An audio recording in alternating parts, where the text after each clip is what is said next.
Sir ఇంకా మొదలు పెట్టించలేదా మీరు అమ్మ లిస్టు కూడా ఇంకా లిస్టులో లేరా చేసిన లిస్టులో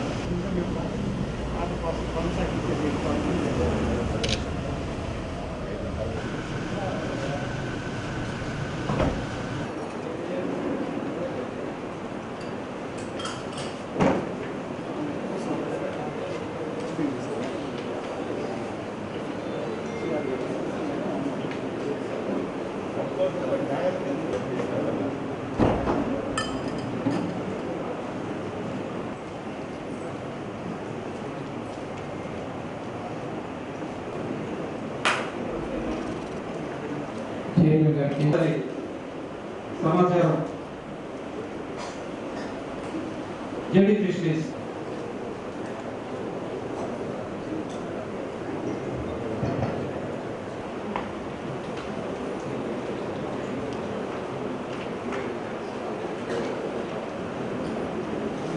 గౌతమ్ రెడ్డి గారు ఆత్మకూరు నియోజకవర్గం నుంచి 2014లో తొలిసారి మరియు 2019 ఎన్నికల్లోనూ ఆత్మకూరు నియోజకవర్గం నుంచి రెండవసారి గెలుపొంది కేబినెట్లో పరిశ్రమల వాణిజ్య సమాచార సాంకేతిక జౌళి మరియు నైపుణ్యాభివృద్ధి శాఖ మంత్రులుగా పదవీ బాధ్యతలు చేపట్టి 21/2/22న వారు ఆకస్మికంగా గుండెపోటుతో మరణించడం మన జిల్లాకు మరియు రాష్ట్రానికి తీరని లోటు.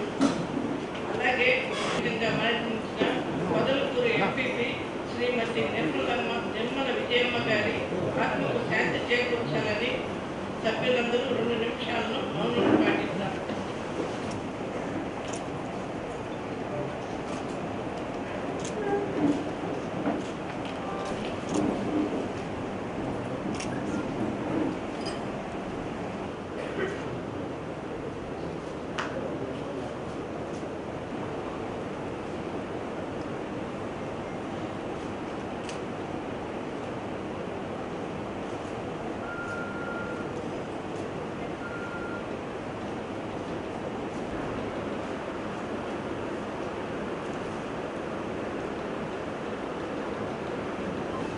మరియు మండల స్థాయి అధికారుల సహాయ సహకారంతో సమన్వయపరుచుకొని మన ప్రభుత్వ సంక్షేమ పథకాలను నిరుపేద బడుగు బలహీన వర్గాలకు చేరే విధంగా విశేష కృషి చేస్తూ మన జిల్లాను ప్రగతి బాటలో నడిపించుటకు మీ సహాయ సహకారాలు అందించవలసిందిగా కోరుతున్నాను.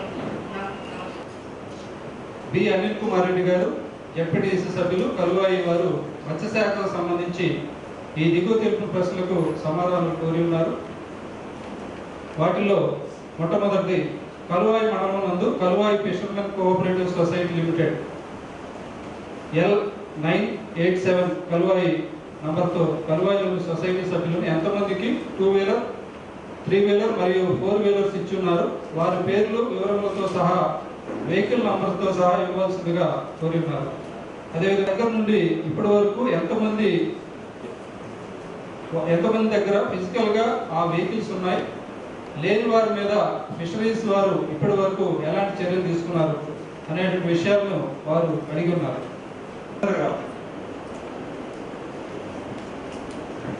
మరియు 2018-19 సంవత్సరంలో 2-వీలర్స్ 3-వీలర్స్ 4-వీలర్స్ కలువాయి మత్స్యశాఖ సంఘానికి ఇవ్వడం జరిగింది. 2016-17 సంవత్సరంలో 2-వీలర్స్ 9, తర్వాత 3-వీలర్స్ 7, 4-వీలర్స్ ఏమి ఇవ్వలేదు. తర్వాత 2018-19 సంవత్సరంలో 2-వీలర్స్ 9, 3-వీలర్స్ 1, 4-వీలర్స్ 8 ఇచ్చారు.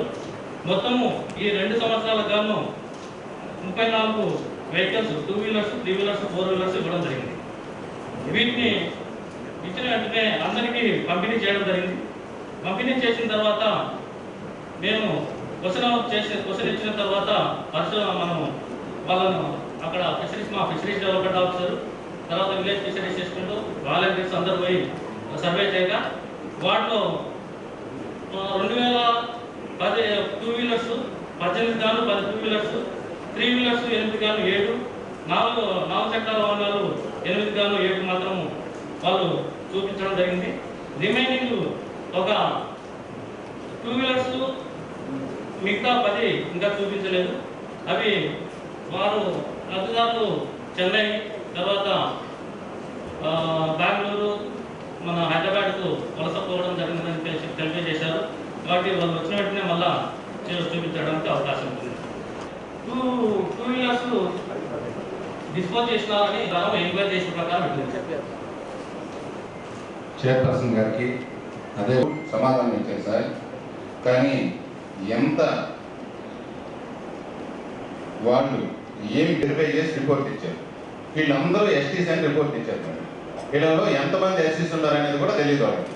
ఈ రిపోర్ట్ పట్టుకొని వాళ్ళు ఏం వెరిఫై చేశారు, ఎక్కడికి పోయారు అనేది ఏమన్నా ఇది సభకి ఇచ్చే సమాధానమా? ఇది వీళ్ళందరూ ఎస్టీస్ అయినా అసలు జేడీ గారికి తెలుసా? ఎస్టీస్ అనేది మీకు తెలుసా? వస్తారా మీరు? బండారు శ్రీనివాసులు ఎస్సీయా ఎస్టీయా? ఎస్సీ అతను. దూళ్ళ కురవయ్య ఎస్సీ, కొరకాల నరసింహులు ఎస్సీ. అసలు ప్రిలిమినరీగానే మీరు ఇచ్చిందే తప్పు. అసలు వాళ్ళు ఎస్టీఏ తెలియదు, ఎస్సీఏ తెలియదు, రిపోర్ట్ తీసుకుని వచ్చి సభలో పెడతారు మీరు. ఏ విధంగా 2 నెలలు ప్రశ్నించి 19/1 నేను క్వశ్చన్ ఇచ్చింది, 2 నెలలు సమాధానం ఉంది. కనీసం వెరిఫై చేసేదానికి లేకుండా అక్కడ వాళ్ళు లేరు, వీళ్ళు లేరు, 2 అమ్ముకున్నారు, మిగతా వెహికల్స్ ఒకటి గ్యారేజ్లో ఉంది, ఒక తెలంగాణకు పోయినారని చెప్పడం ఎంతవరకు సమంజసం మేడం? ప్రాతిపదికగా ఏ విధంగా చర్చిస్తారు చెప్పండి. 200 మంది సభ్యులు టెక్నికల్ రిపోర్ట్స్ అన్నీ చేయడం జరిగింది. వాళ్ళు సభ్యులుగా చేర్చమని మీకు చెప్పడం జరిగింది. ఇప్పటి వరకు వాళ్ళు సభ్యులుగా చేర్చలేదు. రెండోది, మొదటి నుంచి కూడా బయట ఇతర జిల్లాల నుంచి ఫిషరీస్ మెన్ వచ్చి వాళ్ళు వచ్చి ఇక్కడ పట్టుకోవటం, వాళ్ళు ఒక్క ఫిషరీ మెన్ బయట నుంచి వస్తే ఇక్కడ 30 మందికి సమానంగా ఉంటుంది. వాళ్ళు ఇక్కడ చేపలు పట్టడం, ఇక్కడ ప్రత్యేకంగా వేరే వ్యాపారస్తులు తయారయ్యి లక్షలు ఇక్కడ నుంచి ఎక్స్పోర్ట్ చేస్తున్నారు సార్, ఫారిన్ కానీ అందరికీ. వాళ్ళు పట్టిన చేపలు ఎక్స్పోర్ట్ చేస్తున్నారు. కానీ లోకల్గా ఉండే మత్స్యకారులు 3-4 మండలాల నుంచి అక్కడ జీవనాధారం ఉంది. రాపూరు, పదలపూరు, చేజర్ల, కలువాయి 4 మండలాల్లో కొన్ని గ్రామాల వాళ్ళు అక్కడ బ్రతుకుదెరువు జీవనాధారం ఆ చెరువు అయింది. కానీ వాళ్ళకి సక్రమైన ప్రతిఫలం చెందకుండా అక్కడ బయట నుంచి వచ్చిన కొంతమంది వ్యాపారస్తులు తయారయ్యి బయట నుంచి వచ్చిన జాలర్లే ఎక్కువ చేపలు పట్టి ఎక్స్పోర్ట్ చేయటం లబ్ధి పొందుతుంది సార్. యాక్చువల్గా ఉన్న వాళ్ళకు సక్రమైన ఫలితం అందటం లేదు. మీరు తగ్గిన చర్యలు కూడా తీసుకోవడం లేదు. వాళ్ళ దగ్గర నుంచి ఎటువంటి పన్ను కూడా వసూలు చేయకుండా అదేమంటే మాకు రూల్స్ లేవంటున్నారు. ఎవరెవరు కుమ్మక్కయ్య అక్కడ ఏం జరుగుతుందో తెలీదు. రోజు కనీసం 30-40 లక్షలు చేపలు ఎక్స్పోర్ట్ అయిపోతున్నాయి. కానీ పట్టేవాళ్ళు లోకల్ వాళ్ళు మాత్రం కాదు, బయట వాళ్ళు. కొంతమంది వ్యాపారస్తులు దళాలు తయారయ్యి అక్కడ దోచుకుంటున్నారు. దీన్ని అరికట్టుకోవచ్చుగా కోరుచున్నాము. మీరు చెప్పాల్సిన సమాధానం సభా సాక్షిగా ఈ తప్పుడు రిపోర్టు దుర్మార్గం, అది యాక్షన్ తీసుకుంటామని అవి సరే సార్. మా ఫిషరీ ఇంతకు ముందు డిఆర్సీ సమావేశంలోని ఈ సబ్జెక్ట్ వచ్చింది. అప్పుడు జిల్లా పరిషత్ లేదు. డిఆర్సీ సమావేశంలో నేనే రేజ్ చేశాను. మీ ఇష్టానుసారం మెంబర్లు అయిన వాళ్ళకి కాని వాళ్ళకి అందరికీ మీరు ఇచ్చారు. ఎట్లా ఇచ్చారు, ఏమి ఇచ్చారు, లిస్టులు ఇవ్వండి అంటే అప్పటి నుంచి ఇప్పటికీ ఒక్క మెంబర్కి కూడా లిస్ట్ అమ్మలేదు. ఏ కాన్స్టిట్యున్సీలో కూడా. అడగండి, ఇంతమంది ఎమ్మెల్యేలు ఉన్నారు ఇక్కడ, ఎవరికైనా లిస్ట్ ఇచ్చారా మీరు? అసలు మీ దర్శనమే మాకు గగనం అయిపోతుందండి. జేడీ గారు ఏమనుకుంటున్నారు మీరు? అసలు ఉన్న రిజర్వాయర్లన్నింటినీ మీరు గవర్నమెంట్ జీవీలో ప్రపోజ్ ఇస్తే మీరు ఎట్లా ప్రపోజ్ చేశారంటే రిప్లై లేదు మీ దగ్గర నుంచి. ఎవరిని అడిగి ప్రపోజ్ చేశారంటే సమాధానం లేదు. ఎమ్మెల్యేలను అడిగారా, మంత్రులను అడిగారా, ఈ జిల్లాలో డిఆర్సీని అడిగారా? ఎవరిని అడిగి ప్రపోజ్ చేస్తున్నారు మీరు? ఆ రిజర్వాయర్ల మీద ఆధారపడేటువంటి మత్స్యకార కుటుంబాలు, సొసైటీలు ఇవాళ ఇష్టారాజ్యంగా ప్రైవేట్ వ్యక్తులకి దోపిడీ తింటూ ఉంటే ఏం చేస్తుంది మీ మత్స్యశాఖ? ఎక్కడున్నారు మీరంతా? సోమశ్వర రిజర్వాయర్ అట్నే ఉంది, కండలేరు రిజర్వాయర్ అట్నే ఉంది. అనేక చెరువులు ఇంక్లూడ్ చేశారు మీరు ఎవరిని అడగకుండా. ఇదే విషయం గోవర్ధన్ రెడ్డి నేను మీ దృష్టికి కూడా తెచ్చాం. ఎప్పుడు దీని గురించి సమాధానం కూడా లేదు. ఏం చేయాలనుకుంటున్నారు మీరు? ఈ జిల్లాలో ఉన్న చెరువుల్ని, అందులో ఉన్న మత్స్య సంపదని ఎవరు ఇష్ట ప్రకారం వాళ్ళు దోపిడీనా? దానికి ఏం సమాధానం ఉండదా మీ దగ్గర నుంచి? మీ టీడీలు, ఏడీలు ఎక్కడ పోతున్నారు? అసలు కనీసం ఫోన్ చేస్తే రిప్లై లేదు మీ ఆఫీసుల్లో. వాళ్ళు అడ్మిట్ చేసుకోవడానికి అవకాశం లేదు అనే పద్ధతిలో కోర్టులో హైకోర్టులో రిట్ పిటిషన్ వేయడం జరిగింది.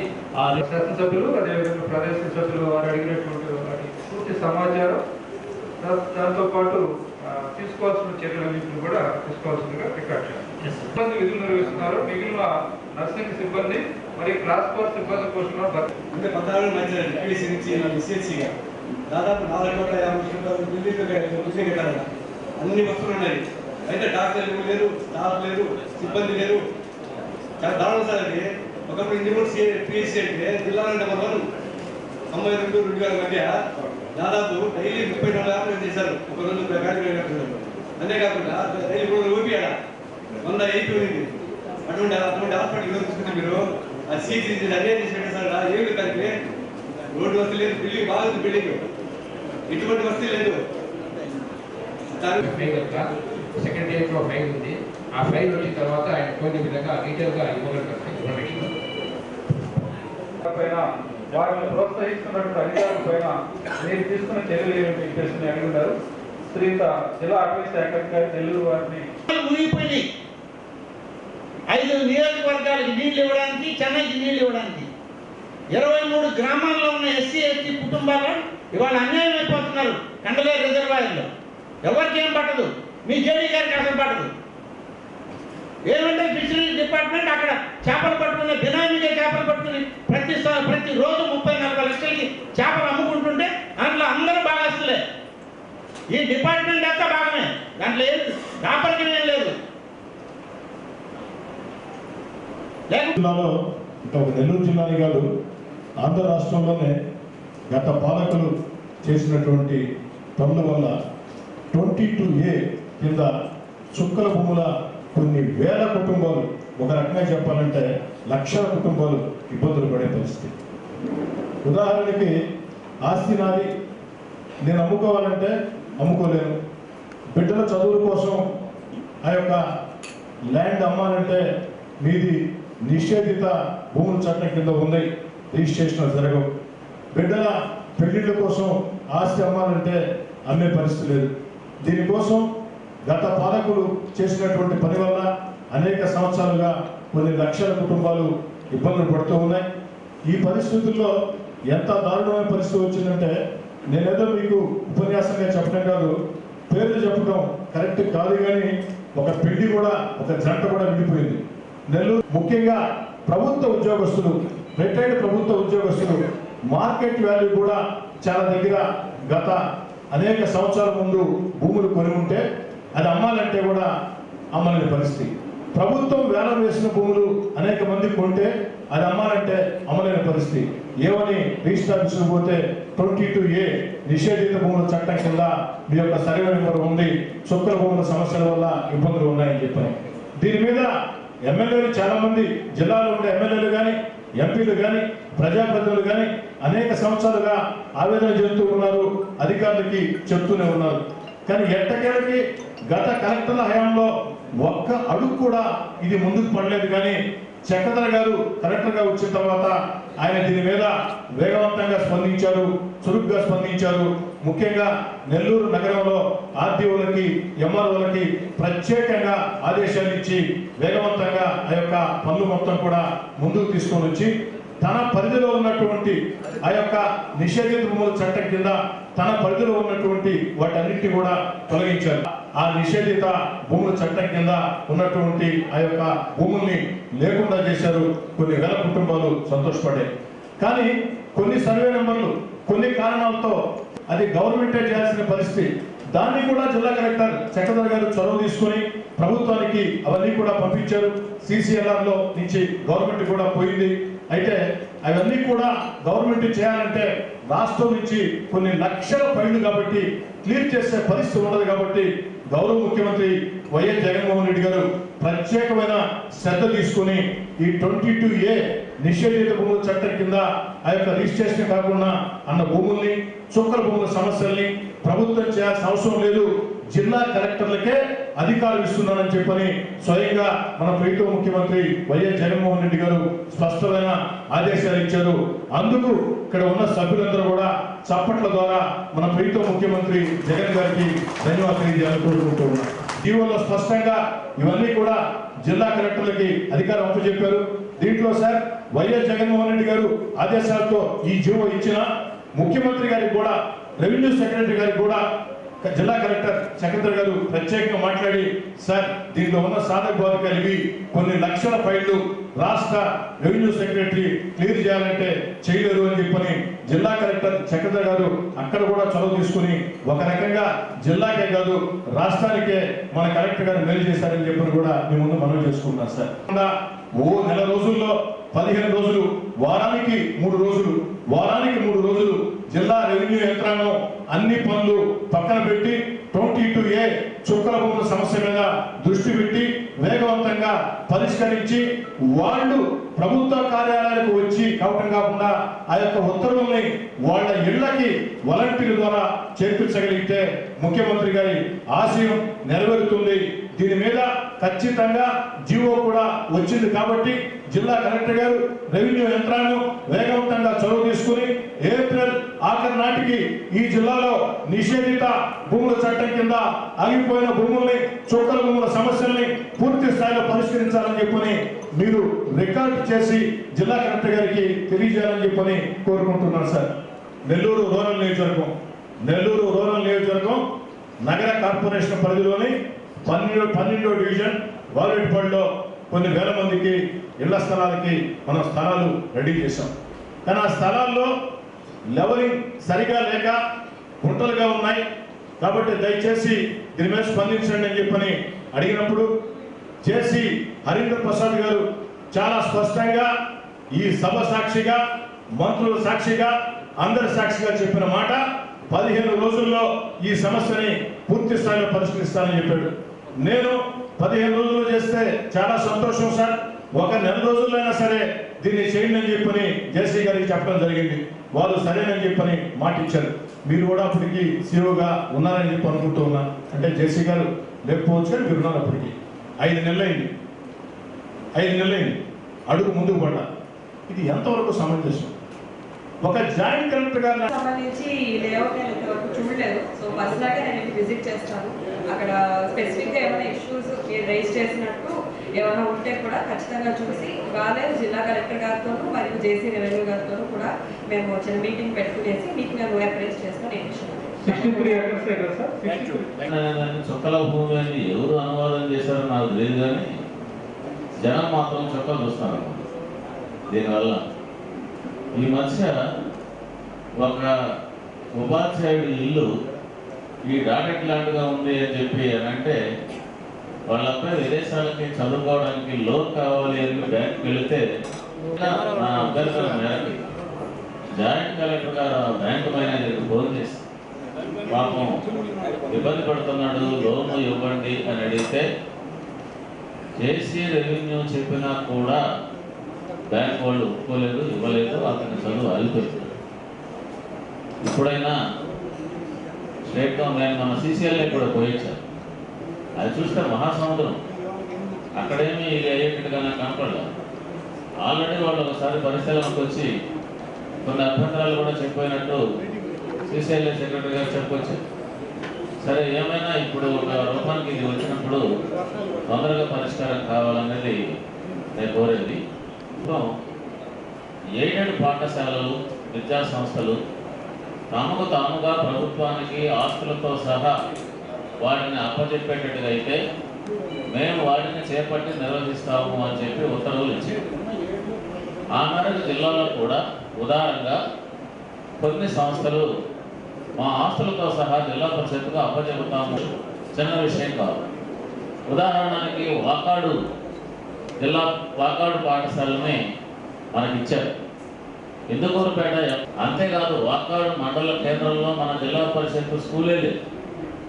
ఇందుకూరుపేట మండల కేంద్రంలో కూడా బాలికల పాఠశాల తప్ప భవనాలు, స్థలాలు, ఉపాధ్యాయులు, సిబ్బంది, ఇతర సామాగ్రి మొత్తం మన జిల్లా పరిషత్కు వాళ్ళు అప్పచెప్పాలని ముందుకు వచ్చినప్పుడు కొంచెం చొరవ చూపించి వాటిని తొందరగా స్వాధీనం చేసుకునేటట్టుగా ప్రయత్నించాలని చెప్పి నేను మన స్థాయి సంఘ సమావేశంలో కోరాను. విద్యాశాఖకి మనం పురమాయింపు చేస్తే తప్ప కలెక్టర్ గారు మీరు కూడా వచ్చారు కాబట్టి చాలా విలువైన స్థలాలు భవనాలు మనకు అప్పచెప్పడానికి ఆ యాజమాన్యాలు ముందుకు వస్తే జిల్లా పరిషత్కు దాన్ని రిజిస్టర్ చేసుకోవడానికి ఎందుకంటే మళ్ళీ వాళ్ళకు కూడా చట్టాలు చూపించడం చెప్పండి. మాకు నాడు నేడు సెక్రటరీస్లో నిధులు కనుక రావు, మళ్ళీ ఇంకెప్పటికో ఇంకో సంవత్సరానికి పోవాల్సి ఒక గజం కూడా ముందుకు పోలేకపోతున్నాం సార్. ఇది పరిస్థితి. ఈరోజు జగనన్న కాలనీకి సంబంధించి హౌసింగ్ సైట్స్ కొన్ని దగ్గర ల్యాండ్ ఇష్యూస్ ఉన్నాయి. ఇంకా కావాలి వేసుకోవడంలో ముఖ్యంగా దగదత్తి మండలంలో ఈ తెలుగుదేశం సంబంధించిన కొంతమంది కావాలని వారికి ఈ సైట్స్ ఇచ్చేది ఇష్టం లేదేమో, దానికోసం ఈ కోర్టులో కేసు వేస్తున్నాయి కొన్ని లేఅవుట్స్ మీద. అదేవిధంగా ఈ ఫారెస్ట్ సంబంధించి కొన్ని ఇష్యూస్ కూడా ఉన్నాయి. కొన్ని లేఅవుట్స్ అంతా వేసి ఫార్మేషన్ అంతా అయిపోయి రోడ్స్ అని ఫామ్ చేసి స్టోన్ చేసిన ఇక్కడ ఈ ఫారెస్ట్ డిపార్ట్మెంట్ కావాలని కొద్దిగా ఇబ్బంది పెట్టి ఆపేస్తున్న పరిస్థితి ఉంది. అదేవిధంగా కొన్ని దగ్గర ల్యాండ్ అక్విజిషన్ ఇంకా కాలేదు. ఎన్నో సంవత్సరాలుగా ఆ ల్యాండ్ వాళ్ళు చదువు చేసుకుని పంటలు పండించుకుంటున్న పొలాన్ని ఈరోజు మనం తీసుకోవడం జరిగింది. వాళ్ళు కాంపన్సేషన్ ఇవ్వకుండా ఉండటం వల్ల లేఅవుట్ అని చేసేదానికి వాళ్ళు అడ్డుపడుతూ ఉన్నారు. ఆడ స్టోన్స్ కూడా నాటించే పరిస్థితి లేదు. వాళ్ళకి వీళ్ళకి తొందరగా కాంపన్సేషన్ ఇచ్చే విధంగా తెలియజేస్తాం. అదేవిధంగా అల్లు మండలంలో కూడా నిన్న జాయింట్ చేసి హౌసింగ్ కూడా మాట్లాడాను మేడం గారితో. అక్కడ కొన్ని లేఅవుట్స్ మట్టి ద్వారా ఎవరిగా లోగా అయినా కూడా తొందరగా మనం పేపర్ మీద చూపించాలి, తొందరగా ఇచ్చేయాలని తొందరగా ఈరోజు దాన్ని అట్టాగే స్టోర్ చేసేసి ఇచ్చేయండి అనే సమాచారం చెప్పినట్టు తెలుస్తూ ఉంది.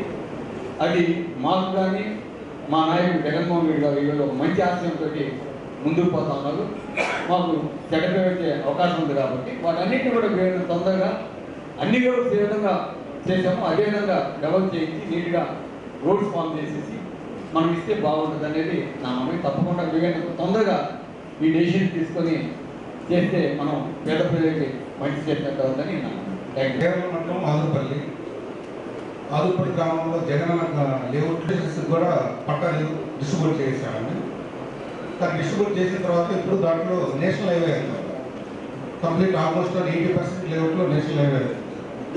ఆ నేషనల్ హైవే వాళ్ళు ఈ బెనిఫిషరీస్కి ఏమన్నా నేషనల్ హైవే గవర్నమెంట్కి అమౌంట్ తీసుకొని మళ్ళీ లేఅవుట్ అయితే చేయాలి సార్.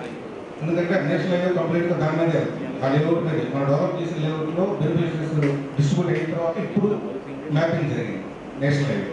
దాన్ని కొంచెం మీరు చూసి, అంటే ఆదుపల్లి లాంటి విలేజ్లో కొంచెం కాస్ట్లీ సార్ ల్యాండ్, అంటే అక్కడ కొంచెం మీరు చూసి నాకు చేయాలి. ఆల్మోస్ట్ 85 మెంబర్స్ మనం డిస్ట్రిబ్యూట్ చేశాము. దాన్ని కొంచెం మీరు దృష్టిలో పెట్టుకొని కొంచెం ప్రాబ్లమ్స్ సాల్వ్ చేయాలి. ఇష్టపడలేదు దాన్ని సార్ కూడా ఎమ్మెల్యే గారు కూడా లెటర్ పెట్టారు.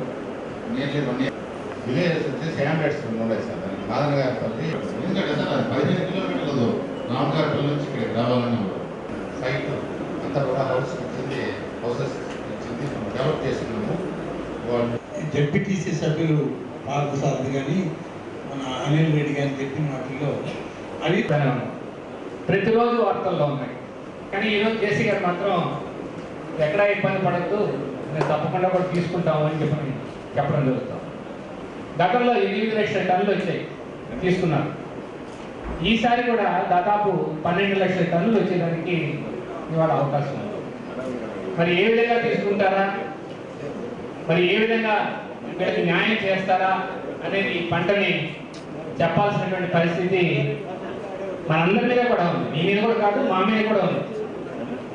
ఎందుకంటే జిల్లాలో అప్పు తెచ్చి రైతు తన కష్టార్జితంతో దాదాపు ఎకరానికి 40,000 రూపాయలు ఖర్చు పెట్టి మరి ఇవాళ వ్యవసాయం చేస్తే పండించిన పంటకి కలెక్టర్ గారు ప్రభుత్వం అన్ని కూడాను 16,600 రూపాయలు ఇవ్వడం జరిగింది. కానీ ఈరోజు దళారులు కానీ అక్కడ ఉన్నటువంటి మిల్లర్లు కానీ బ్యాక్ డోర్ నుంచి వచ్చి 1,050 రూపాయలకి ఇస్తావా, లేకపోతే 1,400కి ఇస్తావా, అనేక 1,100కి ఇస్తావా అని చెప్పని అనేక రకాలైనటువంటి వాళ్ళందరినీ కూడా వేధించడం, లేకపోతే కొలిచేటప్పుడు కూడా ఈ పచ్చిగా ఉన్నాయి, నాకు బస్తాకి ఇంకొక 15 కేజీలు ఇస్తావా, 20 కేజీలు ఇస్తావా అని చెప్పి చాలా ఇబ్బందికి గురి చేస్తూ ఉన్నారమ్మా. ఇది నేను చెప్పేది ఏంటంటే ఇది బర్నింగ్ ఇష్యూ ఈరోజు ఈ ఒక్క ఇక్కడే కాదు రాష్ట్రం అంతా కూడా ఉంది. కాబట్టి దీని మీద ఏ విధంగానైనా సరే రైతులకు కన్నీళ్ళు రాకుండా మీరు చూశారు, మొన్న బుచ్చిలో అయితే ఆత్మహత్య యత్నం కూడా చేసుకోవడం జరిగింది. లాస్ట్ ఇప్పుడు హాస్పిటల్ నుంచి బయటికి రావడం కూడా జరిగింది. అది మన అందరికీ కూడా తెలుసు, లోపల ఉండే వాళ్ళందరికీ కూడా. కాబట్టి ఇలాంటి మరణాలు రైతు మరణాలకు పోకుండా ఉన్నటువంటి పండించుకున్నటువంటి పంటని అమ్ముకునేదానికి శ్రీకారం చుట్టాలని చెప్పనేసి ఏ విధంగా సరే ప్రభుత్వం దీని మీద మనకి వర్షపాతం చూసుకున్నట్లయితే మనకి 29.3% మనకి ఎక్సెస్ వర్షం వచ్చిందండి. ఈ ఏరియా సోన్ పర్టికులర్స్ చూసుకున్నట్లయితే మనకి టోటల్గా రబీ సీజన్లో 6,44,457 ఎకరాల్లో మరి క్రాప్స్ వేయడం జరిగింది. ముఖ్యంగా ప్యాడీ 5,38,399 ఎకరాల్లో పడడం జరిగిందండి. కాకపోతే మనందరికీ తెలిసిన విషయమే, ఏ క్రాప్ అయినా సరే మనకి భూమి మీద ఒక పంట పడింది అంటే మాత్రం క్రాప్ రేజ్ చేసామంటే దాన్ని కంపల్సరీగా మనము ఈ క్రాప్ చేయాల్సిన పరిస్థితి ఉంది. ఈ crop is the mandatory for all inputs. ఏదైతే గవర్నమెంట్ మనకి బెనిఫిట్స్ ఏదైతే చేయదలుచుకుందో అది మనం పొందుకోవాలంటే కంపల్సరీగా అది ఈ క్రాప్ అయి ఉండాలి. అందుకనే మనము ఈ పంటలన్నిటికీ కూడా మనము ఈ సీజన్లో ఈ క్రాప్ బుకింగ్ కూడా మనం చేయటం మొదలుపెట్టాము. ఈ ప్యాడ్ వచ్చేసరికి మనకి ఇప్పటివరకు 3,46,720 ఎకరాల్లో మనం ఈ క్రాప్ కంప్లీట్ చేసాం సార్. అదేవిధంగా అన్ని క్రాప్స్ చూసుకున్నట్లయితే 3,90,000 ఎకరాల్లో మనము క్రాప్ బుకింగ్ కంప్లీట్ చేసాము. అదేవిధంగా క్రాప్ బుకింగ్తో పాటుగా వెరిఫికేషన్ అండ్ ఈకేవైసీ కూడా మనం కంప్లీట్ చేయాలి. ఇవి చేసినప్పుడు మాత్రమే మరి ప్రొక్యూర్మెంట్కి సంబంధించిన పోర్టల్లో అది డిస్ప్లే అవ్వడం జరిగి మనకి ప్రొక్యూర్మెంట్ కూడా సజావుగా జరగడానికి అవకాశం కలుగుతుంది. ఈ క్రాప్ అనేది ఒక బ్యాక్రెంట్ వెళ్ళి కంపెనీ వాళ్ళకి అప్పచెప్పడం జరిగింది. అదేవిధంగా ప్రొక్యూర్మెంట్ టీసీఎస్ వాళ్ళు చూస్తూ ఉన్నారు. ఈకేవైసీ కూడా మనం 76% వరకు కంప్లీట్ చేసుకున్నాము. క్రాప్ వెరిఫికేషన్ 85% కంప్లీట్ చేసాం సార్. మనకి అంటే కొంచెం యాప్ కాస్త లేటుగా రావడం వల్ల మనకి February 11th మనకి ఎనేబుల్ చేస్తున్నారు. దానివల్ల కొంచెం ఇబ్బంది అయ్యింది. లేకపోతే ఈ వాటికి మనము కంప్లీట్ చేసేసుకునే వాళ్ళము. అయినప్పటికీ కూడా స్టాఫ్ అందరూ కూడా ఎక్కడ హార్వెస్టింగ్స్ ముందు వస్తున్నాయో అక్కడికి వెళ్ళిపోయి వీళ్ళు చేస్తున్నారు.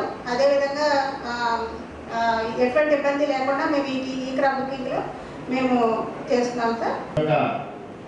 ధాన్య కొనుగోలు కేంద్రాలు మరి ఇటీవల కాలంలో మరి జేసీ గారు అయితే ఒక 3 నెలల నుంచి దీని మీద మంచి ప్రణాళిక మరి ఎన్ని ధాన్యం కొనుగోలు కేంద్రాలు పెట్టాలి, ఏ విధంగా ప్రొక్యూర్ చేయాలి అని చాలాసార్లు కూడా మీటింగ్ పెట్టడం జరిగింది. దాంట్లో భాగంగానే మనకు ఈ యొక్క సీజన్ వచ్చేసరికి ఖరీఫ్ సీజన్ చివరిలో ఉంటుంది. దానివల్ల మనకు ఉన్నటువంటి ప్యాకెట్లన్నీ కూడా పక్క జిల్లాల వారు క్లోజ్ చేసుకోవడం, మనం లాస్ట్గా మనం ఈ క్రాప్ కటింగ్ చేయాల్సిన పరిస్థితుల్లో మరి షార్టేజ్ రైస్ మన దగ్గర ఉన్నటువంటి పరిస్థితిని బట్టి ఇటీవల గౌరవ జిల్లా మంత్రి అయితే, గౌరవ జిల్లా శాసనసభ్యులు కోర్ శాసనసభ్యులు గారు అయితేనేమి, అదేవిధంగా సర్వేపల్లి కావలి రూరల్ శాసనసభ్యులు అందరూ కలిసి వ్యవసాయ శాఖ మంత్రితో అదేవిధంగా మరి కూడా నాయకులు అందరితో మాట్లాడి మరి జిల్లా పరిస్థితి వాళ్ళకి వివరించి ఎట్టి పరిస్థితులు కూడా జిల్లా కలెక్టర్ గారు రిప్రజెంట్ ఇచ్చి మరి చాలాసార్లు కూడా మాట్లాడడం జరిగింది. దాంట్లో భాగంగా మరి ఇప్పుడున్నటువంటి పరిస్థితుల్లో ఉన్న టార్గెట్ అవుతుంది కాబట్టి మీరు ఉన్నటువంటి రైస్ మిల్లు మీరు ఫోర్టిఫై చేసి ఇవ్వాల్సిన పరిస్థితి. ఎందుకంటే ఎఫ్సీఐకి ఇవ్వాలంటే ఫోర్టిఫై చేసినటువంటి ధాన్యాన్ని వాళ్ళు తీసుకుంటారు. ఆ మిషనరీ మన జిల్లాలో దాదాపు ఒక 30 రైస్ మిల్లు అమర్చడం జరిగింది. దాంట్లో భాగంగానే మరి గౌరవ కలెక్టర్ గారు ఎంతో కృషి చేసి మరి కొంత టార్గెట్ తీసుకోవడం విడుదల వారీగా, ఎందుకంటే మనకి ఖరీఫ్ లాస్ట్ సీజన్ కాబట్టి అయిపోయింది కాబట్టి దాంట్లో ఈ యొక్క మిల్లర్స్ కొంచెం జాగ్రత్త చేసి మా దగ్గర ఈ యొక్క ఫోర్టిఫై మిషన్ లేదు, మరి ఆ యొక్క తయారు చేసేటువంటి కంపెనీలు కూడా కొద్దిగా ఉన్నాయి కాబట్టి ఉన్న వాళ్ళు ఎక్కడైనా సరే మాకు షార్టేజ్ అయితే ముందు మా దగ్గర పోతే ఈ రైస్ పోతే మాకు ఇంకా బిజీ రేజ్ అవుతుంది కాబట్టి దాని ద్వారా రైతులు కూడా డబ్బులు వేస్తాం కాబట్టి దయచేసి మాకు షార్టేజ్ కావాలంటే గౌరవ కలెక్టర్ గారు కూడా నిన్నైనా కూడా కొద్దిగా నాకు తెలిసి 8,000 మెట్రిక్ టన్స్ కూడా వచ్చినట్టు సభ్యులు కూడా లేవనెత్తిన అంశం ప్యాడీ ప్రొక్యూర్మెంట్ మన జిల్లాలో అందరికీ తెలుసు. మన క్రాప్ సీజన్ రాష్ట్రం ఉంటుంది. లేట్ ఖరీఫ్ మరియు ఎర్లీ రబీగా మనకి 2 సీజన్లో ఈ ప్రొక్యూర్మెంట్ వస్తుంది. ఇనీషియల్గా ప్రొక్యూర్మెంట్ స్టార్ట్ అవ్వడంలో కొంత ఆలస్యమైనప్పటికీ కూడా బయట మార్కెట్ ధరలు బాగున్నాయి, రైతుకి మద్దతు ధర కంటే ఇంకా ఎక్కువగా ధరలు లభిస్తుందనే ఉద్దేశంతో అక్కడ ఎక్స్పోర్ట్కి ఎక్కువ ప్రాధాన్యత ఇవ్వడం జరిగింది. మన జిల్లాలో కూడా లాస్ట్ టైం వచ్చిన సమస్యలు పునరావృతం కాకుండా ఉండాలని విత్తనాలు కూడా మార్పిడి చేయడం జరిగింది. క్రాప్ డైవర్సిఫికేషన్ ద్వారా బీపీటీ 5204 మంచి ప్రిఫర్డ్ వెరైటీ సన్న బియ్యం ప్రమోట్ చేయడం వల్ల ఎక్కువ కేటగిరీ ఏ వెరైటీస్ మనకి వచ్చాయి.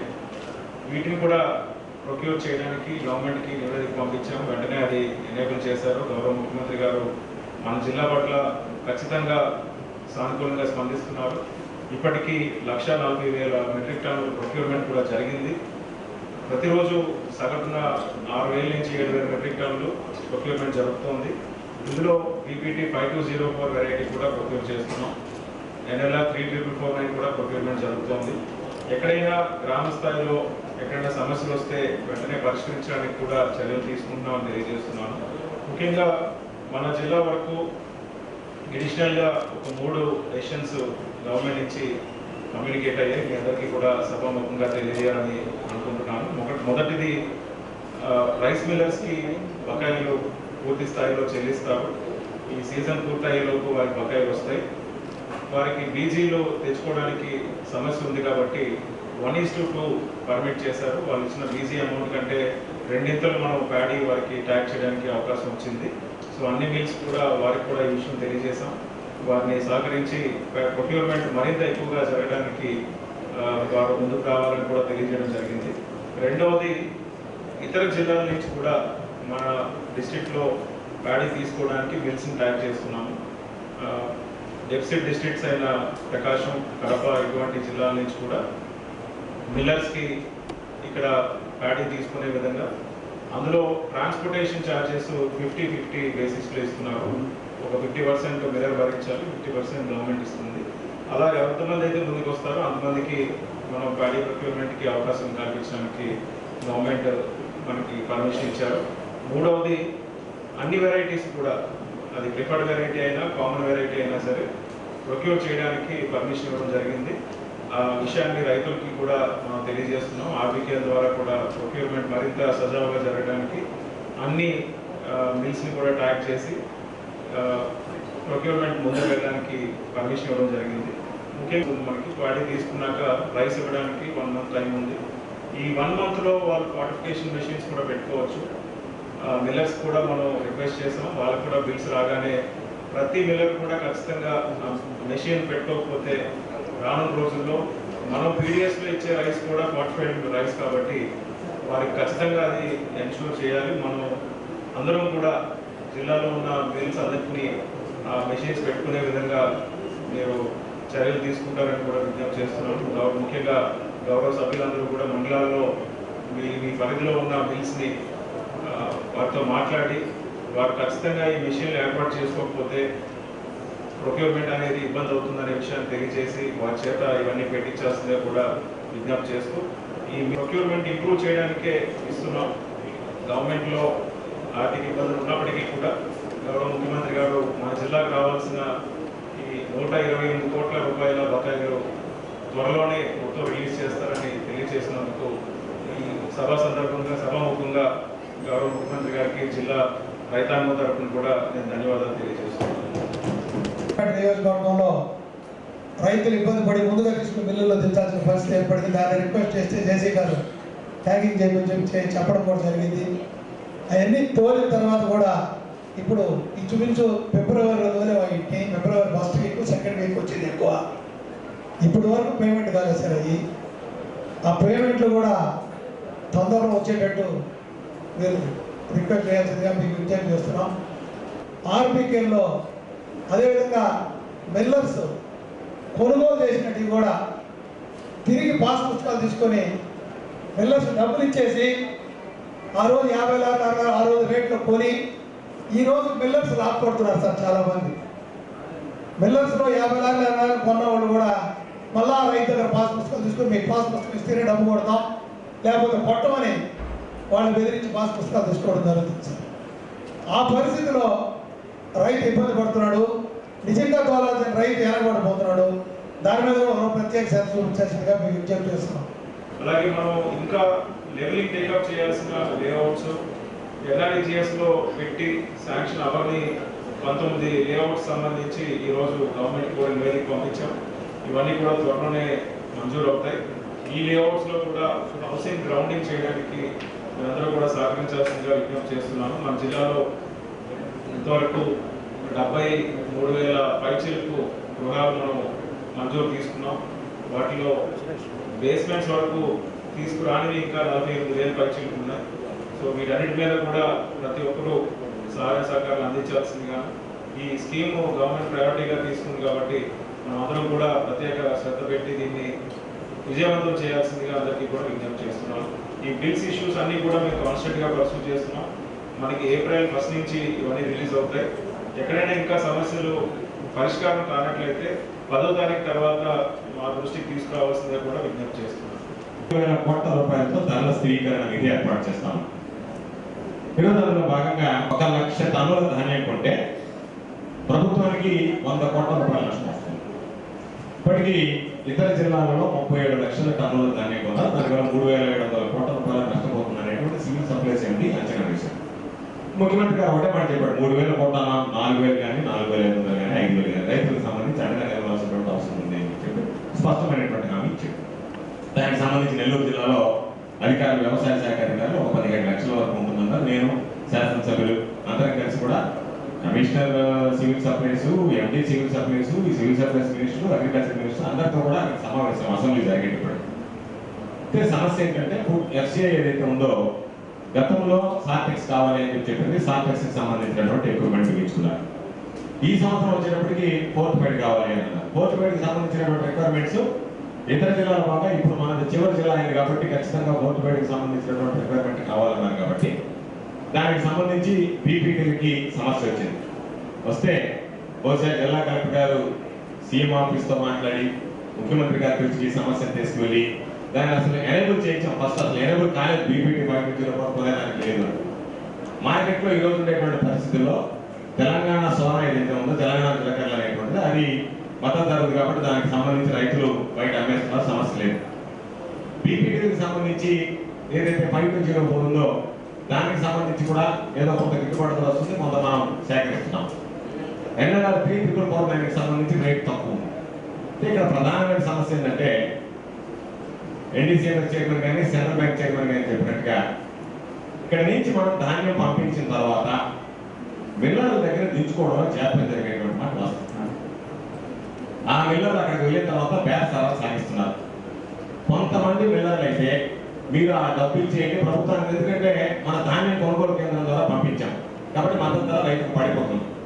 మద్దతు ధర రైతుకు పడిపోతుంది కాబట్టి ధాన్యం కొనుగోలు కేంద్రాలకు సంబంధించి వచ్చినటువంటి ధాన్యానికి సంబంధించి మిల్లర్లు మీరు ఇంకో 100 కేజీలు అదనంగా ఇవ్వండి అని అడిగి 100 కేజీలు చేసి వాటిని అప్పుడు అన్లోడ్ చేసుకుంటారు. అంటే ధాన్యం కొనుగోలుకు సంబంధించి మనం ఇచ్చేటువంటి 16,600 రైతు ఖాతాలో జమ అవుతుంది. ఎందుకంటే ధాన్యం కొనుగోలు కేంద్రాల ట్రక్ షీట్ జనరేట్ అయ్యింది కాబట్టి మిల్లరు మధ్యలో ఈ విధంగా రకరకాలైనటువంటి సమస్యలు పెట్టి దించుకోవడం ఇబ్బంది పడుతున్నారు. అంతకుముందు కూడా జేసీ గారికి చెప్పాను, ఒక ప్రతి మిల్లు దగ్గర ఒక 24 అవర్స్ మనం ఒక మనిషిని పెట్టి వచ్చిన వెంటనే ట్రక్ షీట్ జనరేట్ తీసుకొచ్చిన వెంటనే వాటిని క్లీన్ అయ్యి అదొక ప్రధానమైన సమస్య. సెంట్రల్ బ్యాంక్ చైర్మన్ గారు చెప్పినట్టుగా ధాన్యాన్ని రైతుల దగ్గర కొన్న తర్వాత వాళ్ళ దగ్గర పాస్బుక్లు తీసుకొచ్చి మరలా ట్రక్ షీట్ జనరేట్ చేసుకున్నటువంటి దళాలు కొంతమంది మధ్యలో ఉన్నారు. అది ప్రభుత్వం ఈసారి బహుశా జేడీ గారికి తెలిసిన వల్ల అగ్రికల్చర్ అసిస్టెంట్లకు ఒక స్పష్టమైనటువంటి ఆదేశాలు ఇచ్చింది. ఎవరైతే ధాన్యాన్ని బయట అమ్మేశారో ఈ క్రాప్ బ్లాక్ చేయండి అని చెప్పారు. అది జరగనందువల్ల విలేజ్ లెవెల్లో ఉండేటువంటి అగ్రికల్చర్ అసిస్టెంట్లు దాన్ని బ్లాక్ చేయనందువల్ల వాళ్ళు మరలా తిరిగి అమ్ముకునేటువంటి సౌలభ్యం కలిగింది. కాబట్టి విలేజ్ అగ్రికల్చర్ అసిస్టెంట్లకు చెప్పాల్సింది ఈ క్రాప్ బుకింగ్ ఎంత ఇంపార్టెంటో దాదాపు మధ్యలో ఉన్నటువంటి వ్యక్తులు ప్రైవేట్ వ్యక్తులకు అమ్మేసిన తర్వాత దానికి సంబంధించినటువంటి దాన్ని బ్లాక్ చేయడం కూడా అంతే ఇంపార్టెంట్. కాబట్టి ఈ 2 విషయాల మీద విలేజ్ అగ్రికల్చర్ అసిస్టెంట్లు శ్రద్ధ చూపిస్తే బాగుంటుంది అని చెప్పి నేను అభిప్రాయపడుతున్నా. అందుకని సిస్టమ్ వల్ల కొన్ని ఇబ్బందులు వస్తున్నాయి. అదేవిధంగా ఎఫ్సీఐ కూడా సహకరించుకున్నారు. పోయినసారి సార్టెక్స్ అన్నారు, ఇబ్బంది పడ్డాం. ఈసారి పోర్ట్ బెడ్ అన్నారు. కాబట్టి పోర్ట్ బెడ్తో పాటు 30,000 మిల్లులు ఉన్నాయి, దాదాపు 157 సార్టెక్స్కి సంబంధించినటువంటి ఉన్నాయి కాబట్టి సార్టెక్స్ కూడా కొంత ఇవ్వమన్నాం. కలెక్టర్ గారు కూడా మాట్లాడారు, సార్టెక్స్కి సంబంధించి పంపించారు. కోర్టుపేడు మిగతా ఎక్కడైనా సరే జిల్లాలో ఉన్నా కూడా వాళ్ళకి తీసుకురామని చెప్పాం. హ్యాండ్ అవుట్ చేసి అక్కడ అన్లోడ్ చేయించి వాళ్ళు ట్రక్ షీట్ జనరేట్ చేసేదాన్ని చేస్తున్నాం, అన్ని ఏర్పాట్లు చేశాను. కానీ అది టోటల్గా ఇటీవల కాలంలో బహుశా ఈ వారం 10 రోజుల్లో తెలియదు, కానీ మొదట్లో వచ్చిన ధాన్యం ఏదైతే సూళ్ళూరుపేట ఆ ప్రాంతాల్లో కండలేరు రిజర్వాయర్ వాటర్ ముందుగా రిలీజ్ చేయబట్టి అక్కడంతా ముందుగా వచ్చినాయి పంటలు. వస్తే అక్కడ ధాన్యాన్ని మనం కొనుగోలు చేయలేకపోయాం. రోడ్ల మీద వాళ్ళు కళ్ళాలు పోసి ఆరబేసిన ధాన్యం కూడా ప్రైవేట్ రైతులకు, ప్రైవేట్ వ్యాపారస్తులు మనం కొన్నది చాలా తక్కువ. ఇది 2-3 సందర్భాల్లో జేడీ గారి దృష్టిలో పెట్టాం, జేసీ గారి దృష్టిలో పెట్టాం. కానీ ఆ రైతాంగానికి 1450 ఎంఎస్పీలు ఉంటే వాడు 1100కి 1200 లోపలనే అమ్ముకున్న సందర్భాలు నష్టపోయిన రైతాంగం ఎక్కువగా ఉంది. దీంతో పాటు మనం అనుకున్న సిస్టమ్ ఏదైతే మీరు ఈ సంవత్సరం అడాప్ట్ చేస్తామనుకున్నారో ఆ సిస్టమ్ అడాప్ట్ చేయడంలో మనం కొంత వెనకబడ్డామనేటువంటిది బిగినింగ్ డేస్.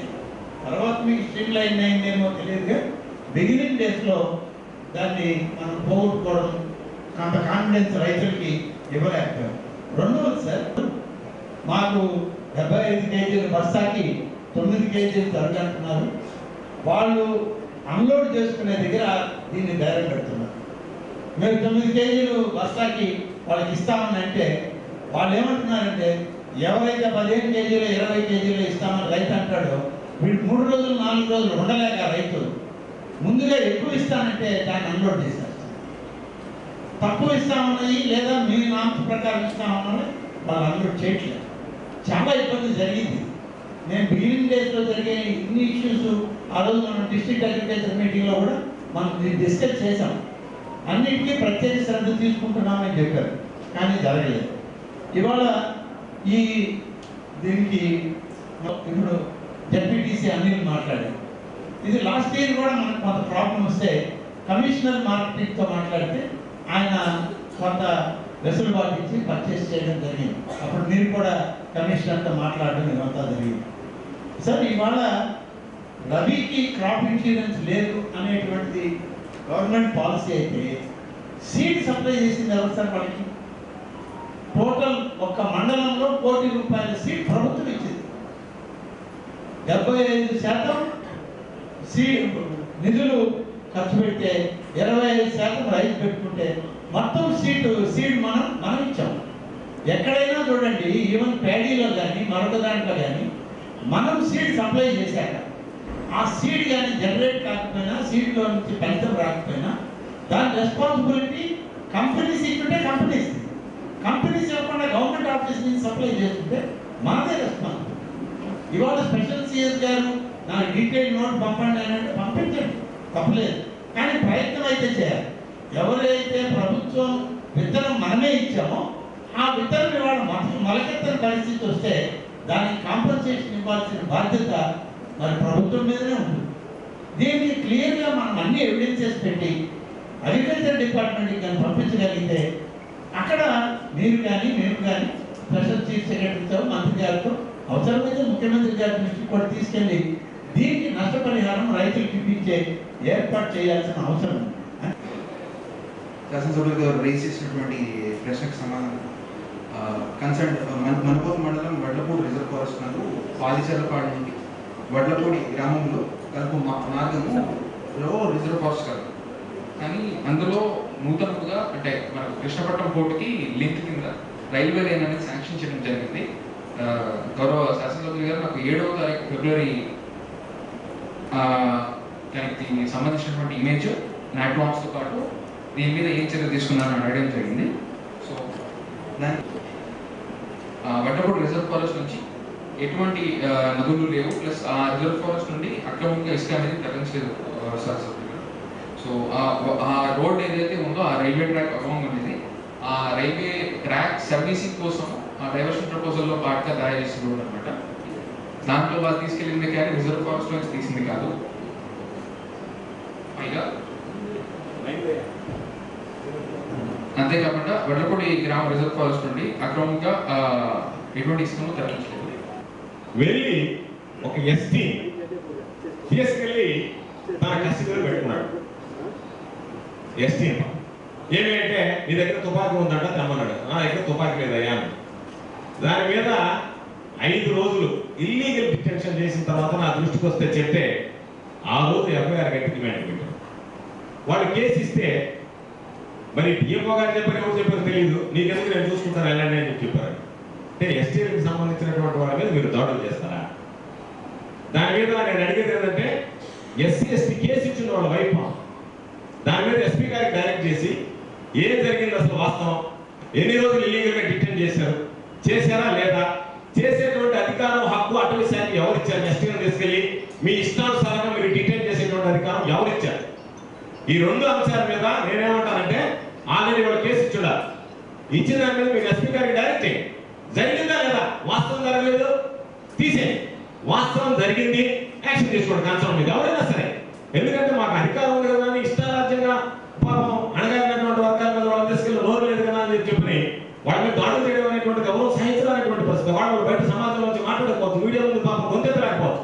వాళ్ళు జరిగినటువంటి అన్యాయం చెప్తున్నారు కదా, ప్రజాప్రతినిధుల దగ్గరకు వచ్చారు, గ్రామస్తులు తీసుకొచ్చి ఇదిగో మమ్మల్ని తీసుకొచ్చి 5 రోజులు పెట్టి కొట్టారు అని చెప్పి ఎవరిచ్చారు అధికారం? ఎవరు తీసుకెళ్ళారు? ఎందుకు తీసుకెళ్ళారు? కాబట్టి దాని మీద నేను ఏమంటానంటే ఆల్రెడీ కంప్లైంట్ లాంచ్ చేసి ఎస్పీ గారికి డైరెక్ట్ చేసి వాస్తవం ఉంది ఆ కన్సర్న్ మీద ఎఫ్ఐఆర్ కట్టించండి, కట్టించి పాపం దాని మీద న్యాయం చేయించండి. మాకు అధికారులకు వ్యతిరేకం కాదు. అధికారులు అనేటువంటి వాళ్ళు కొంతమంది ఇష్టానుసారంగా వ్యవహరిస్తుంటే ఇది సరైనటువంటి పద్ధతి కాదు. దీనికి సంబంధించి డిఎఫ్ఓ గారికి క్లారిటీ ఇచ్చారు, మీరే ఈ సమయ సాక్ష్యం. ఇక్కడి నుంచి ఎవరు వెళ్ళినా సరే అటవీ శాఖ అనేటువంటిది రేపు నుంచి వెళ్ళకూడదు. ఎందుకంటే ఆయన చెప్పాడు కాబట్టి అటవీ శాఖ బయట ఉందన్నారు కాబట్టి ఆ ట్రాక్ లో ఎవరు వెళ్ళినా వీళ్ళు ఆపడానికి అధికారం లేదు. కాబట్టి దానికి సంబంధించినటువంటి క్లారిటీ వచ్చింది. ఆ క్లారిటీలో కోరుకుంటున్నాం, ఆ క్లారిటీ వచ్చింది. రెండోది దానికి సంబంధించినటువంటి ఆ తీసుకెళ్ళినటువంటి ఎవరైనటువంటి దాని మీద విచారణ జరిపితే వాళ్ళకి సహకరించినటువంటి, ఎందుకంటే కాలువల్లో ఇరిగేషన్ కెనాల్స్ ఉండేటువంటి కెనాల్లో పూడికి తీయడానికి, కొత్తగా కొట్టడానికి కాదు, ఇరిగేషన్ కెనాల్లో పూడికి తీయాలంటే డిఎఫ్ఓ గారికి ఫోన్ చేసి అయ్యా ఇరిగేషన్ కెనాల్ ఎగ్జిస్టింగ్ కెనాల్ పూడికి తీసుకుంటున్నారంటే ఆ సభ్యుల అడ్డం పడుకుని దానికి మన బీట్ ఆఫీస్ దేనికి ఆ మిషన్ తవ్వడానికి లేదు. రైతులు పాపం పంపు చేసుకున్నారు సార్, ఎక్కడా లేదు, కొత్తగా వేయటువంటిది కాదు.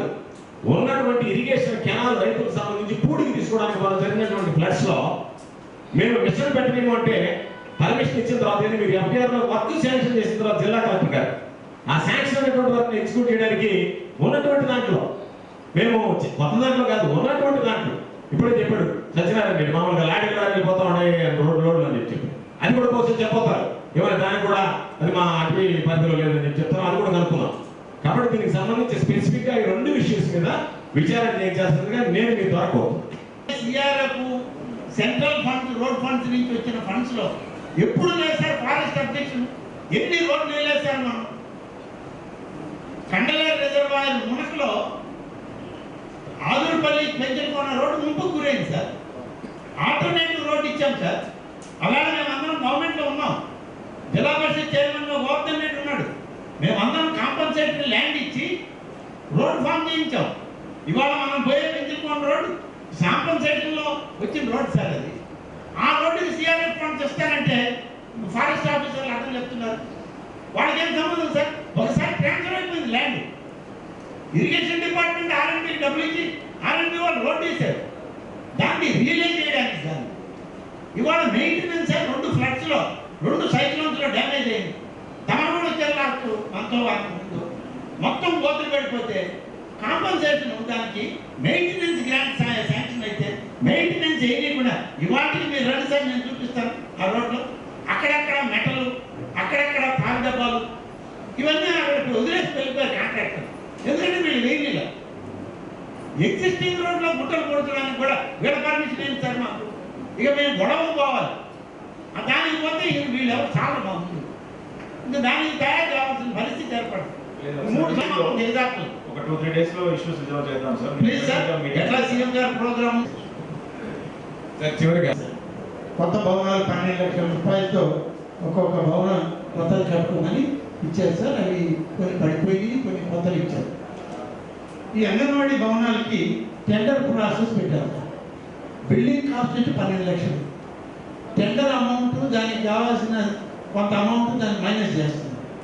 అందుకని ఎవరు కూడా టెండర్ వేయడానికి ముందుకు రావడం లేదు. దయచేసి నా రిక్వెస్ట్ ఏంటంటే అట్లా ఉంటే మీరు పెట్టిన అమౌంట్ దీన్ని గ్రామ పంచాయతీలకు ఇచ్చి వాళ్ళే చేసుకోమనండి. లేకుంటే అంగన్వాడీ కమిటీస్ ఉన్నాయి, అంగన్వాడీ కమిటీలకు ఇచ్చి వాళ్ళే కట్టుకోమనండి. పిఆర్ వాళ్ళని అసిస్ట్ చేయండి. టెండర్ ప్రాసెస్కి వెళ్తే అంగన్వాడీ భవనాలు అంటే అస్సలు జరగవు సార్. చాలా కాలమైంది మీరు శాంక్షన్ ఇచ్చుకోవడం. ఇంతవరకు దాని మీద టెండర్ పిలవడానికి ముందుకు రావట్లేదు, పిలిచినా చేసేవాడే ఉంది. దయచేసి ఆ ప్రాసెస్ను కొంచెం మార్పు చేస్తే బాగుంటుందని నా ఉద్దేశం సార్. పరీక్షల కేంద్రం ఉంది కాబట్టి అక్కడ పులికాటు అక్కడ నుంచి 70 కిలోమీటర్స్ రేడియస్లో ఏమి పరిస్థితులు లేదు సార్. అక్కడ ఏదైతే టెంపరీగా వేసుకున్నారో గ్రావెల్ రోడ్స్ అక్టోబర్లో వచ్చిన హ్యూజ్ ఫ్లడ్స్ వల్ల కంప్లీట్గా కొలాప్స్ అయిపోయాయి సార్. కంప్లీట్గా ఇప్పుడు కనెక్టివిటీ లేకుండా అయిపోయింది. కనీసం ఎవరికైనా ఆరోగ్యం బాగాలేకపోయినా కూడా హాస్పిటల్కి తీసుకెళ్లే పరిస్థితి లేకుండా అయిపోయింది sir. There is no vehicle movement sir. కాబట్టి దయచేసి దీన్ని ఇలా లేట్ చేసుకుంటా పోతే ఆ టెంపరీ రోడ్స్ కూడా ఫారెస్ట్ డిపార్ట్మెంట్ వాళ్ళు ఏమివ్వరు సార్. అవి చాలా కష్టాల మీద కొంచెం ఇనిషియేషన్ తీసుకుంటూ కలెక్టర్ గారిని పర్మిషన్ తీసుకుంటూ కలెక్టర్ గారు కొన్ని ఇచ్చిన సజెషన్స్ మేరకు ఆ టెంపరీ రోడ్స్ వేసుకుంటూ రావడం అయ్యింది సార్. అవి కంప్లీట్గా కొలాప్స్ అయిపోయాయి సార్. దయచేసి మీరు అవి ఒక ఎస్టిమేషన్ చేసి కలెక్టర్ గారి దృష్టికి తీసుకొస్తే మళ్ళీ ఆ టెంపరీ రోడ్స్ పునరుద్ధరించగలిగితే కానీ వాళ్ళ ట్రాన్స్పోర్టేషన్ ఫెసిలిటీస్ మనం స్టార్ట్ చేసే పరిస్థితి లేదు. రాత్రులు ఆరోగ్యాలు బాగాలేకపోయినప్పటికీ కూడా మాన్యువల్గానే హ్యాండిల్ చేయాల్సి వచ్చిన పరిస్థితి వస్తుంది. కానీ వెహికల్ మూవ్మెంట్ కంప్లీట్గా జీరో అయిపోయింది. దయచేసి ఇలా లేట్ చేసుకుంటా పోతే మళ్ళీ ఫారెస్ట్ డిపార్ట్మెంట్ కూడా అబ్జెక్షన్స్ పెట్టే ప్రాబ్లం వచ్చే ప్రమాదం ఉంది. కాబట్టి వెంటనే ఆ టెంపరీ రోడ్స్ కోసం ఒక ప్రణాళిక మీరు రూపొందించి కలెక్టర్ గారికి సబ్మిట్ చేయాల్సిందిగా కోరుకుంటున్నాం సార్. హక్కు లేదా మా బతుకులు ఇంతేనా, కనీసం ఆ గ్రావెల్ కూడా వేసి సార్ డెలివరీ చేసి సార్ తీసుకోలేక రోడ్డు మీద ఇబ్బంది పడ్డారు సార్. నలుగురు మనుషులు లేడీ పట్టుకోవాలి. 86 CPR HOS 2005 తేదీ 2/12/2005 ప్రకారం పంచాయతీరాజ్ సంస్థల నూతన నమూనా బడ్జెట్ తయారు విధానం ప్రతిపాదించినందున ప్రభుత్వ ఉత్తర్వుల మేరకు 2021-22 సంవత్సరపు సవరణ మరియు 2022-23 సంవత్సరపు జిల్లా ప్రజా పరిషత్ యొక్క బడ్జెట్ అంచనాలు రూపొందించబడినవి. జిల్లా ప్రజా పరిషత్ పంచాయతీరాజ్ మరియు RWS ఇంజనీరింగ్ విభాగం యొక్క ఆదాయ వ్యయములను పదుల వారీగా కలుపుకొని తయారు చేయబడింది.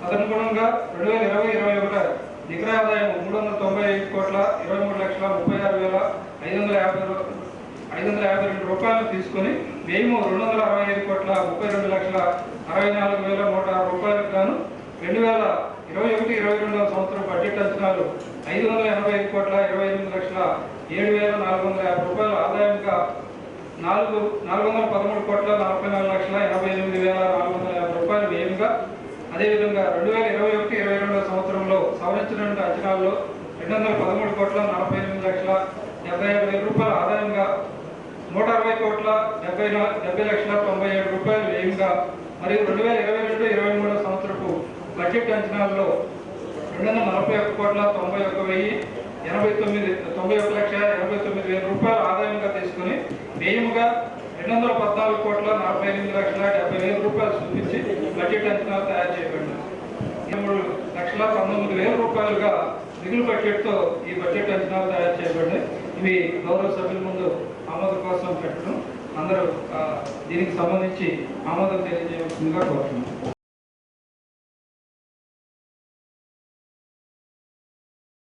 ఈరోజు శ్రీ పొట్టి శ్రీరాములు నెల్లూరు జిల్లా ప్రజా పరిషత్ సర్వసభ్య సమావేశం నిర్వహించడం జరిగింది.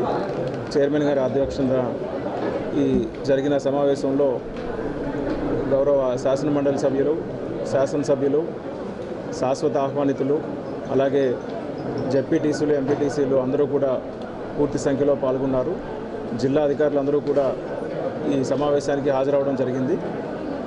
ఈ సమావేశంలో ప్రధానంగా ఈ సీజన్ సంబంధించిన డ్రింకింగ్ వాటర్ మీద ప్రధానంగా చర్చ జరిగింది. అన్ని గ్రామాల్లోనూ రానున్న సమ్మర్ సీజన్లో ప్రతి గ్రామానికి మంచినీరు అందించడానికి ఎక్కడ కూడా నీటి ఎద్దడి లేకుండా చర్యలు తీసుకోవాల్సిందిగా తీర్మానం చేయడం జరిగింది. అలాగే ప్యాడీ ప్రొక్యూర్మెంట్లో రైతులు ఎవరు కూడా ఇబ్బంది పడకుండా ప్రతి ఒక్కరికి మద్దతు ధర అందించే విధంగా ప్రభుత్వం నుంచి చేపడుతున్న ఈ ఖరీఫ్ మరియు ఎర్లీ రబీ ప్రొక్యూర్మెంట్ కూడా సజావుగా నిర్వహించడానికి కూడా అన్ని చర్యలు తీసుకోవడం జరుగుతుందని తెలియజేశాము. ముఖ్యంగా ఈ రానున్న ఆర్థిక సంవత్సరానికి సంబంధించిన బడ్జెట్ కూడా సభ్యులందరూ ఏకగ్రీవంగా ఆమోదించడం జరిగింది. 27 లక్షల పైచీలకు మిగులు బడ్జెట్ ఈ సంవత్సరం ఆమోదించబడడం ఒక హర్షణీయమైన అంశం. అన్ని పంచాయతీల్లోనూ మండలాల్లోనూ జిల్లా పరిషత్ నిధుల నుంచి నిర్వహిస్తున్న అభివృద్ధి కార్యక్రమాల మీద కూడా వివిధ శాఖల తరపున సమీక్ష నిర్వహించారు. పంచాయతీరాజ్ ఇంజనీరింగ్ విభాగం కానీ, అలాగే గ్రామీణ నీటి సరఫరా విభాగం కానీ, పంచాయతీలు మరియు మన గ్రామ వార్డు సచివాలయాలు ద్వారా నిర్వహిస్తున్న అభివృద్ధి మరియు సంక్షేమ కార్యక్రమాల మీద కూడా సుదీర్ఘంగా చర్చించడం, ఆ శాఖల యొక్క పనితీరు రివ్యూ చేయడం అనేది కూడా జరిగింది. ఈ సమావేశం ప్రతి 3 నెలలకు ఒకసారి మనం ఇక్కడ నిర్వహించుకుంటున్నాం. సభ్యులందరూ కూడా ఎన్నో విలువైన సలహాలు సూచనలు అందిస్తూ ఉన్నారు. ప్రభుత్వ పథకాల అమల్లో వీరందరి సలహాలు సూచనలు కూడా ఎంతగానో ఉపయోగకరంగా ఉంటున్నాయి.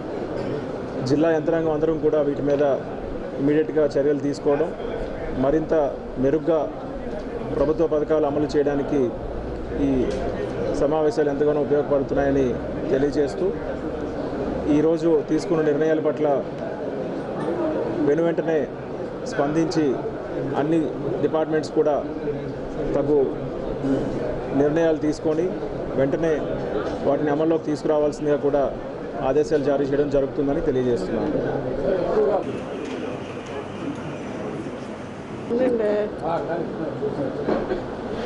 అందరికీ నమస్కారం అండి. పత్రికా విలేకరులకు అందరికీ నమస్కారం అండి.